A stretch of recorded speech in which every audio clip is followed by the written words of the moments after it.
សួស្តីបងប្អូនទាំងអស់គ្នាថ្ងៃនេះខ្ញុំសូមបង្ហាញពាក់ព័ន្ធជាមួយនឹងការផ្ដល់ចំណីទៅលើជ្រូកហើយថ្ងៃនេះក៏ខ្ញុំសូមបង្ហាញពាក់ព័ន្ធជាមួយនឹងការផ្ដល់ចំណីតាំងពីកូនជ្រូកនៅទូចនិយាយរួមតាំងពីវាកើតរហូតទៅដល់វាលក់អញ្ចឹងណាប៉ុន្តែអ្វីដែលសំខាន់ចង់បែងចែកជាដំណាក់កាលថាតើការផ្ដល់ចំណីជាដំណាក់កាលហ្នឹងវាផ្ដល់សារៈសំខាន់អ្វីខ្លះហើយវាការផ្ដល់ហ្នឹងវាមានបែបណាខ្លះទី1បងប្អូនត្រូវចាំថាទី1គឺជាដំណាក់កាលកូនជ្រូកដែលវាពីកើតទៅដល់វាផ្ដាច់ដោះក្នុងដំណាក់កាលនេះជាទូទៅបងប្អូនប្រហែលជាអត់ទាន់ឲ្យវាស៊ីចំណីទេហើយតែបងប្អូនមួយចំនួនធំដែលគាត់ចិញ្ចឹមមានបច្ចេកទេសត្រឹមត្រូវឬក៏គាត់មានការយល់ដឹងបានត្រឹមត្រូវនោះគាត់បានបង្រៀនកូនជ្រូកឲ្យចេះស៊ីចំណីហ្នឹងតាំងពីអាយុ7ថ្ងៃហើយការឲ្យផ្ដល់ចំណីឲ្យវាស៊ីក្នុងអាយុនេះគឺដើម្បីឲ្យកូនជ្រូកនោះវាធ្លុះនៅក្នុងរំលងពើបើដោះហើយរបៀបនៃការដាក់ចំណីគឺយើងអាចបរៀនឲ្យវាស៊ីតាំងពីអាយុ7ថ្ងៃនេះគឺការឲ្យស៊ីចំណីទឹកដោះសម្រាប់ចំណីកូនជ្រូកហើយចំណីនេះគឺតែមានប្រូតអ៊ីនយ៉ាង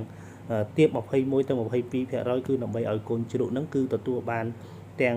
ប្រូតអ៊ីនក៏ដូចជាជាតិទឹកដោះនៅក្នុងចំណីហ្នឹងផងដែរហើយដល់ដំណាក់កាលក្រោយពើផ្ដាច់ដោះអ្វីដែលបងប្អូនត្រូវបន្តនោះគឺការបន្តចំណីកូនជ្រូកដែលមានប្រូតអ៊ីនទាបបំផុតគឺ20% ក្នុងដំណាក់កាលនេះបងប្អូនត្រូវតែបន្តឲ្យវាផ្ដល់ចំណីវាហ្នឹងគឺរហូតដល់វាមានទម្ងន់រហូតដល់15គីឡូឬក៏20គីឡូក្នុងដំណាក់កាលនេះបងប្អូនកុំអាមលាយជាមួយនឹងកន្ទក់ឬក៏កុំអាមបញ្ចូលទៅក្នុងចំណីសម្រាប់ជ្រូកពី20ទៅ60ឬក៏ពី15ទៅ30ក្នុងដំណាក់កាលនេះគឺជាដំណាក់កាលដែលល្អសម្រាប់ឲ្យកូនជ្រូកលូតលាស់ក៏ដូចជាការធ្វើយ៉ាងម៉េចកុំឲ្យមានបញ្ហារាកទៅដល់កូនជ្រូកចាប់ពីដំណាក់កាលពី20ទៅ60ឬក៏60ដល់លក់ក្នុងដំណាក់កាលនេះបងប្អូនមាន2ជម្រើសទី1បងប្អូនអាចជ្រើសរើសយកវិធីសាស្ត្រដោយការប្រើចំណីសម្រាប់សុទ្ធគឺដោយប្រើដំណាក់កាលពី20ទៅ60គឺដែលត្រូវការប្រូតអ៊ីន 19% ហើយពី60ដល់លក់ត្រូវការចំណីដែលមានប្រូតអ៊ីន 17% អញ្ចឹងហើយបងប្អូនអាចរើសយកដំណាក់កាលទី1នេះបានដោយការដាក់ចំណីសម្រាប់សុទ្ធដែលមានគេហៅថាស្តង់ដារស៊ីត្រឹមត្រូវដែលមានការកំណត់ត្រឹមត្រូវក្នុងមួយក្បាលក្នុងមួយថ្ងៃសម្រាប់ជម្រើសទី2បងប្អូនអាចជ្រើសរើសយកជម្រើសនៃការយកមេចំណីលាយជាមួយនឹងកន្ទក់ហើយនឹងលាយជាមួយនឹងបាសមិចជ្រូកហើយក្នុងដំណាក់កាលនេះមកមាន2ជម្រើសក្នុងដំណាក់កាលនេះគឺមាន2ផ្នែកដែលទី1ដំណាក់កាលពី20ទៅ60នេះគឺបងប្អូនត្រូវតែយកមេចំណីមកបេ30គីឡូនេះលាយជាមួយនឹងកន្ទក់100គីឡូហើយក្នុងកន្ទក់100គីឡូនេះបងប្អូនអាចដាក់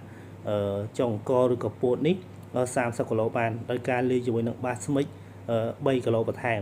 សម្រាប់ដំណាក់កាលទី2គឺដំណាក់កាលពី60ដល់លក់បងប្អូនអាចលាយបានមេចំណីមកបេ30គីឡូកន្ទក់130គីឡូឬក៏120គីឡូនេះហើយក្នុងកន្ទក់120ឬក៏130នេះបងប្អូនអាចបន្ថែមជាមួយនឹងចុកអង្គឬក៏ពពួកពោតហ្នឹង30ឬក៏40% បានការធ្វើនេះដើម្បីបែងចែកទៅតាមដំណាក់កាលនៃអាយុកាលរបស់វាដោយសារតែជ្រូកវាត្រូវការជាដំណាក់កាលហ្នឹងហើយការធ្វើបែបនេះគឺដើម្បីឲ្យបងប្អូនអាចចំណេញមានន័យថាចំណេញទៅលើការថ្លៃដើមនៃការផលិតចំណីថ្លៃដើមនៃការផ្ដល់ចំណីឲ្យវាឲ្យបងប្អូនចំណេញជាងការទិញចំណីសម្រាប់បើសិនជាបងប្អូនអត់ផលិតចំណីដោយខ្លួនឯងទេក្នុងដំណាក់កាលនេះគឺនឹងជួយបងប្អូនអាចចំណេញហើយទី2គឺវាត្រូវជាមួយនឹងប្រូតអ៊ីនដែលជ្រូកត្រូវការវានឹងអាចធ្វើឲ្យ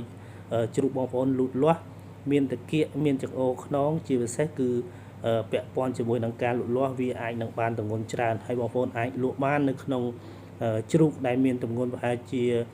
100គីឡូនេះគឺអាច4ខែគឺអាចនឹងលក់បានណាក្នុង100គីឡូ4ខែនេះខ្ញុំគិតជាគីឡូមធ្យមមានន័យថាបើសិនជាជ្រូករបស់បងប្អូនជាពូជជ្រូកដែលល្អវានឹងអាច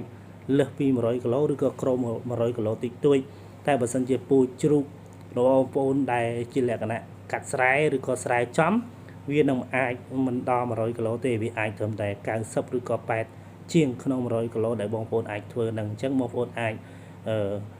គិតត្រឡប់ក្រោយទៅវិញក្នុងការចិញ្ចឹមជ្រូកបើសិនជាចង់ឲ្យការលូតលាស់ល្អក្នុង4ខែឬក៏អីក្នុងគីឡូដែលបានទម្ងន់ដូចគេអញ្ចឹង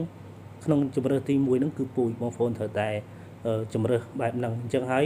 អ្វីដែលយើងបង្ហាញពីលទ្ធផលនៃការលូតលាស់ក្នុងដំណាក់កាលដូចគ្នានេះក៏ចង់បង្ហាញទាញត្រឡប់ទៅក្រោយទៅវិញដើម្បីឲ្យបងប្អូនមើលទៅលើពូជជ្រើសរើសឲ្យបានត្រឹមត្រូវដើម្បីជាប្រយោជន៍នៅក្នុងការចិញ្ចឹមកុំឲ្យមានការខាតបង់ជាដើមណាអញ្ចឹងបងប្អូនអាច មានមតិយោបល់ហើយបើសិនជាមានមតិយោបល់អីអាចcomment ឬក៏អាចចោទសួរនៅក្នុងវីដេអូនេះ